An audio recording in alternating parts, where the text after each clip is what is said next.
immediately after the cabinet was announced and the permanent secretaries were announced, there was really a serious problem. A serious problem in the sense that they felt that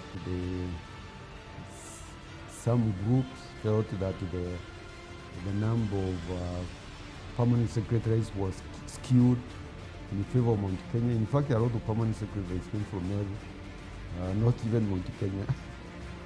Mimi Raila Amolo Odinga naapa kwamba nitakuwa mwaminifu kwa Jamhuri ya Kenya na kuitumikia kwa moyo yangu yote. The first hiccup came as soon as President Kibaki announced his first cabinet. The LDP wing of the coalition immediately protested, claiming Kibaki had trashed their pre-election pact. As currently constituted, the cabinet does not reflect the above provisions of the Memorandum of Understanding. 1. The cabinet comprises 23 ministries, 15 of which have been appointed from NAK and only 8 from LDP. The deputy ministers comprise 23 members, of which 15 have been appointed from NAK and 8 appointed from LDP. That the lists of names for appointment submitted to His Excellency the President by LDP was not strictly honored.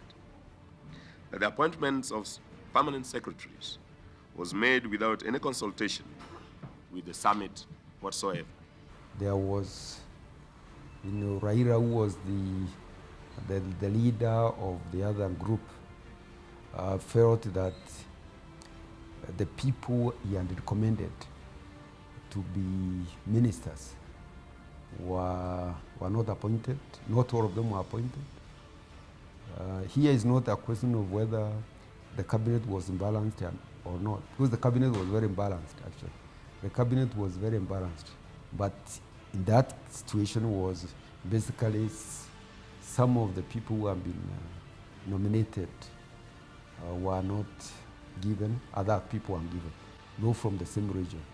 So those two things caused a lot of problems. To maintain government stability, there would be regular cabinet reshuffles in an attempt to balance the matrix in Raila's favor. But still, the remedy failed. We are concerned that unless the President transparently follows the spirit and letter of the Memorandum of Understanding on appointments and conduct of government affairs, and the tenets on which NARC was founded would be betrayed. An effort was made in the subsequent reshuffles to correct the imbalance. Because there was a feeling when the government was formed, and sometimes people do these things with good faith, but then things in the public it doesn't work the way it should. They felt that needed to get the best people who can get available, most experienced people, to be able to pull the economy. The economy was in a very bad state.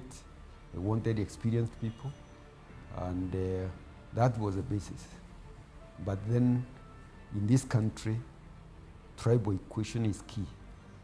You can't go very far unless you have the tribal equation right. An effort was made to balance. A lot of effort was made, but the dynamics of the politics is such that sometimes we can't satisfy everybody. The cabinet was polarized, and this was affecting government operations. The people who are around the president felt very much that a reshuffle was needed. And the president was not keen about it, about the reshuffle.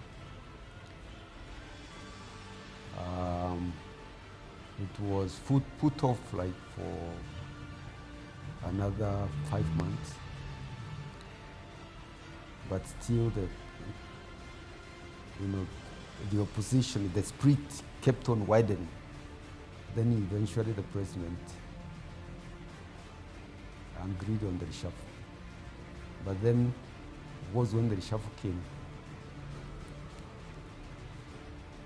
a split. That was the origin of the ODM and the split, the entire split. So the president would say, and sensed it very early, that reshuffle would not be an answer. And that's what happened. The tension in the NAC administration had its roots in the MOU signed in March of 2002 between the two factions, Kibaki's the National Alliance of Kenya, NAK, and Raila's Liberal Democratic Party, LDP. The document, whose contents were never made public, apparently had promises that would have, among other things, made Raila Prime Minister.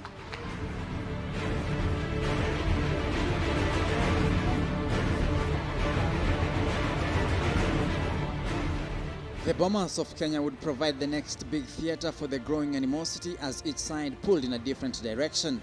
And after a year and a half of acrimony, the government side walked out of Bomas but later intercepted the draft that had been agreed to by a majority of the delegates and dramatically changed its content. The NAC government was at its breaking point. It is our duty as government to make sure that this government document is passed at the referendum. And I'm not shy to say that we should not be intimidated by those who do not want a new constitution. Na alaaniwe yule Mkisii. Afanye nini? Yule Mkisii atasema no no no. Mambo yaliyo katika katiba hii ni mambo ya kumwekelea mtu mmoja rais, eti awe ndiye mwenye mamlaka yote, hata mamlaka Mungu hana, inawekewa kwa mtu mmoja. Unakubali hiyo? That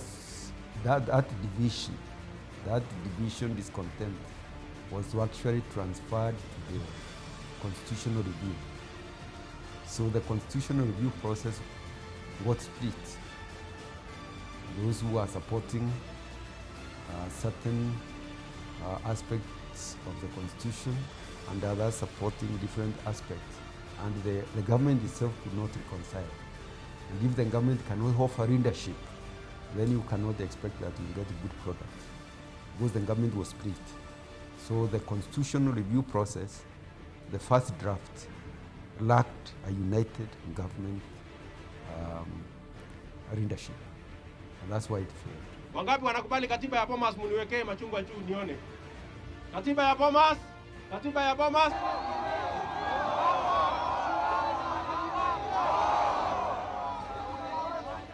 After Raila's Orange team defeated President Kibaki's Banana side in the 2005 referendum, Kibaki played his trump card. I am according high priority to integrity in the public service. I expect the new ministers and assistant ministers to strictly adhere to a new code of conduct. Again, there were like 6 ministers against 22. So I couldn't understand how 6 ministers would win against 22. So that was like the split.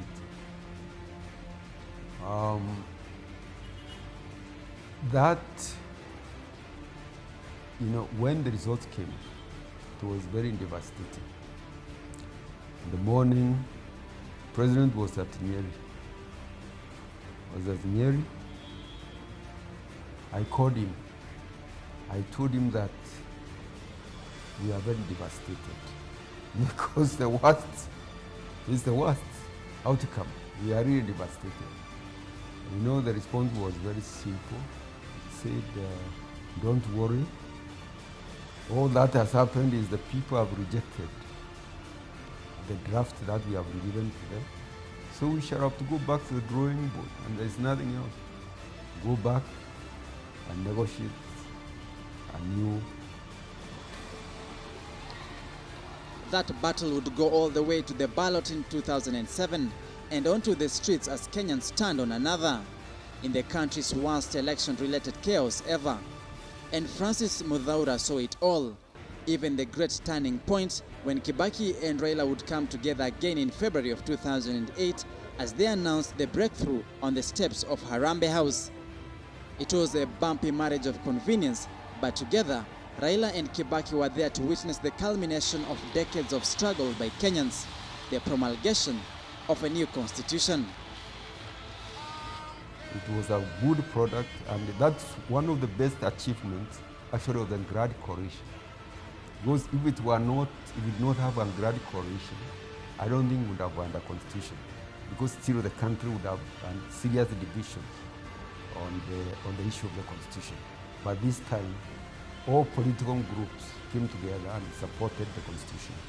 And for the President Kibaki himself was really very excited. I remember we are devising how he should be, how the dress he should wear, and how we should make the occasion special, bring military parade, which is not seen, which is a special day, and even to have the Air Force flying over. But we didn't have it because of the weather was not very good. That we missed. But we really wanted to show this the new republic, and Kenya has matured. It is a powerful nation.